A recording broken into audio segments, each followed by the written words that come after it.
The twin suns had begun their slow descent behind the dunes, setting the sky ablaze in reds and golds, and casting long shadows across the endless desert of Tatooine.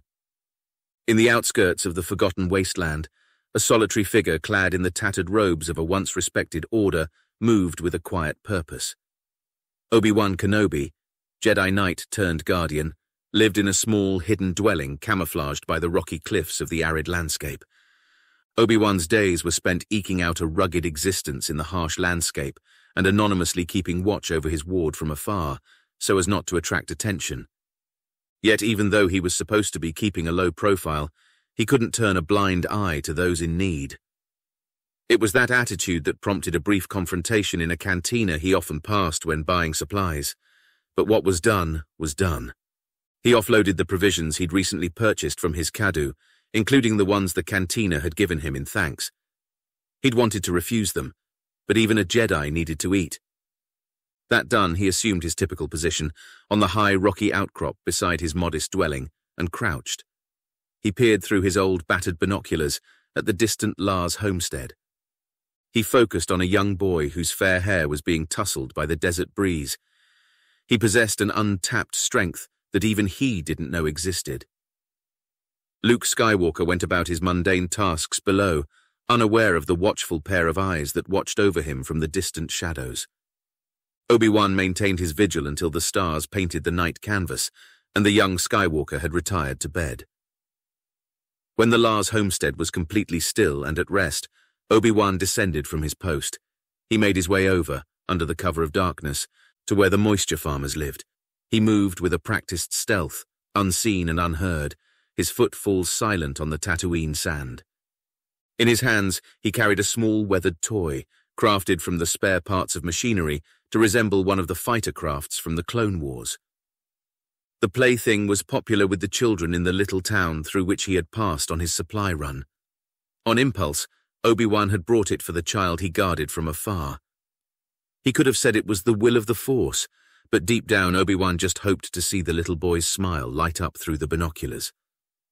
With care, he gently placed the small gift by the home's entrance, where the young farm boy was sure to find it the following morning. Satisfied with his handiwork, Obi-Wan turned and retreated back into the darkness of the desert, leaving the offering of his goodwill behind.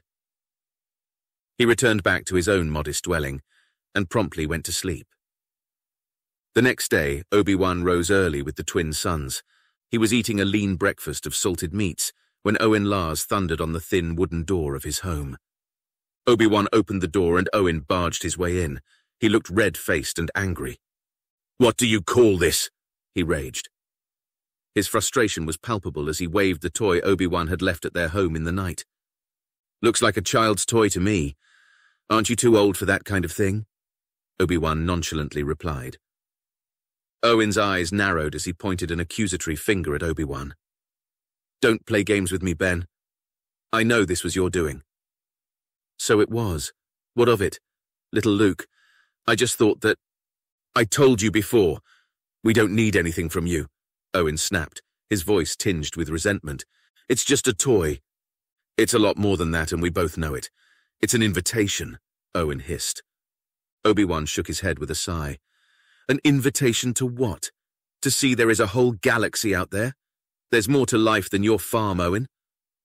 Owen's jaw clenched as he glared at Obi-Wan. "I'm asking you, I'm telling you, to stay away," Owen said forcefully and turned to leave. "Wait, how is he?" Obi-Wan asked, and Owen swung back around at him. "Spare me the caring routine. You just want to know if he's showing."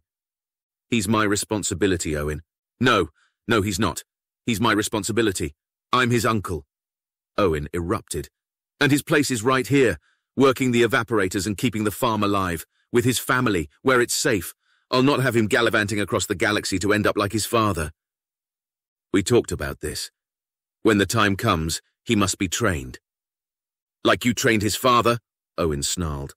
The words struck Obi-Wan like a blow and he staggered back. "Anakin is gone, Ben," Owen continued, "and I won't let you make the same mistake twice, so leave him on the farm with his family, where he belongs." "Is everything okay, Uncle?" a young voice said as Luke entered the small cave dwelling. "I thought I told you to wait outside," Owen said, his demeanor shifting and becoming visibly softer. I heard shouting. I thought... Young Luke trailed off. It's nothing. I was just returning something, Lars said, and thrust the toy spacecraft into Obi-Wan's hands. Goodbye, Ben. For good. Then Lars ushered Luke out of the small dwelling and into a speeder. Obi-Wan waved goodbye, and Luke had enough time to silently wave back before Owen stepped on the accelerator and they disappeared in a cloud of sand and dust. Obi-Wan watched them go until they vanished as specks in the distance. Long after they'd left, Owen's words hung heavy in the air. Anakin was an open wound that Obi-Wan preferred not to dwell on, but he understood Owen's position.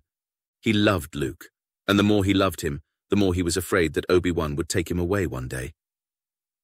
Well, that could have gone better. Obi-Wan sighed.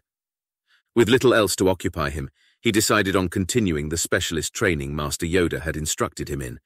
He packed water, rations, and other essentials into a tanned leather satchel and set off on foot, deeper into the mountains. The rocky peaks rose like ancient sentinels to pierce the early morning sky as Obi-Wan ascended, seeking solace in the silent refuge they offered.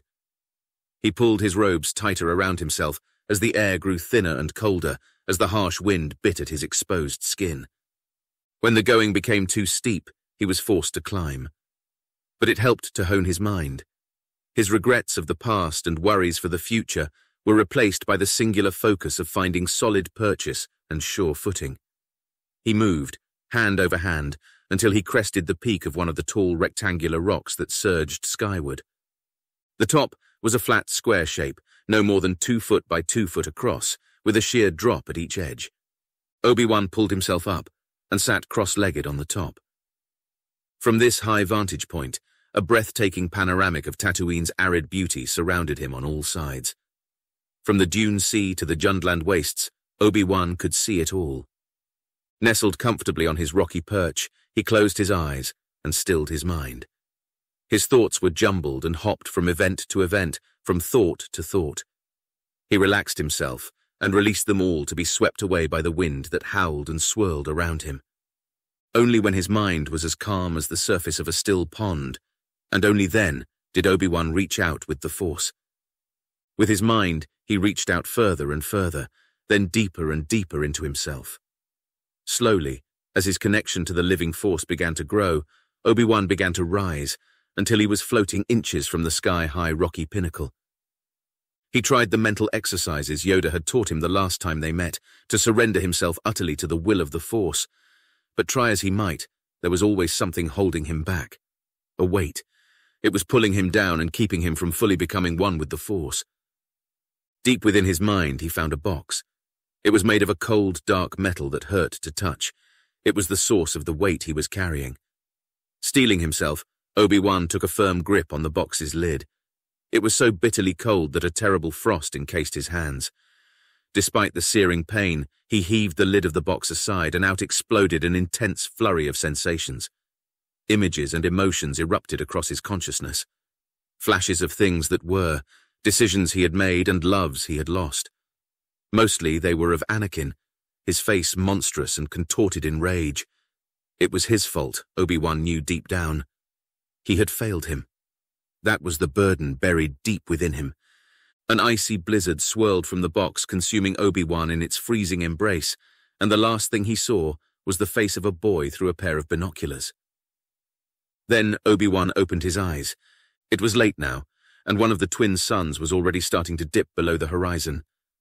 "I'm sorry, Anakin, for all of it," Obi-Wan said to the Tatooine skyline. He reluctantly accepted that he wouldn't be achieving a breakthrough today. So, with a heavy heart, Obi-Wan descended back down the mountain.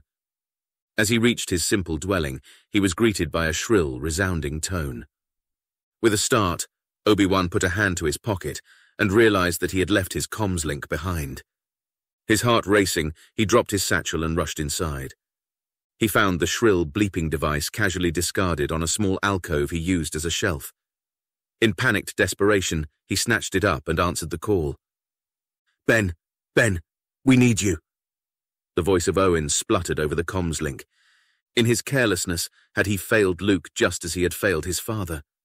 The thought leapt out from the box deep in Obi-Wan's mind, to the forefront of his thoughts. With practiced resolve, Obi-Wan pushed it back. He had to focus on the here and now, and right now, he was needed. He sprinted back outside. Taking his lightsaber from the satchel on the floor as he passed, he swung up onto his kadu and rode away with a "Hiya!" With evening approaching, the sky was beginning to darken. But the fires at the Lars homestead painted the sky in hues of orange and red that were visible from some distance. As Obi-Wan approached, he saw the damaged equipment and some of their personal belongings strewn across the ground. He saw Owen leant against an outbuilding, Beru, his wife, tending to a wound that still gushed blood down his face. When Owen caught sight of Obi-Wan, his eyes flared in both anger and grief. "Where were you? He's been taken, Kenobi, taken from right under your watchful eyes." Owen's voice, a growl of despair, echoed through the night. "What happened? Where's Luke? Where's the boy?" Obi-Wan asked. "Raiders. Slavers by the look of them. They took him," Beru explained. "They took the speeder too. Took off in that direction," Owen said as he weakly pointed to the distant horizon on the edge of tears. "I'll bring him back," Obi-Wan said. "You said you'd watch over him," Owen groaned. "I know, and I'll bring him back. I won't fail Luke. I'll bring him back safe," Obi-Wan vowed. "Please, save our son," Owen mumbled, openly weeping. Obi-Wan rode over to where Owen had pointed and saw the caterpillar-like tracks of a large landcrawler. Leaving the still-burning Lars homestead behind him, Obi-Wan rode off after the vehicle tracks. A lone figure, he disappeared into the darkness of the night in pursuit of the boy he was sworn to protect.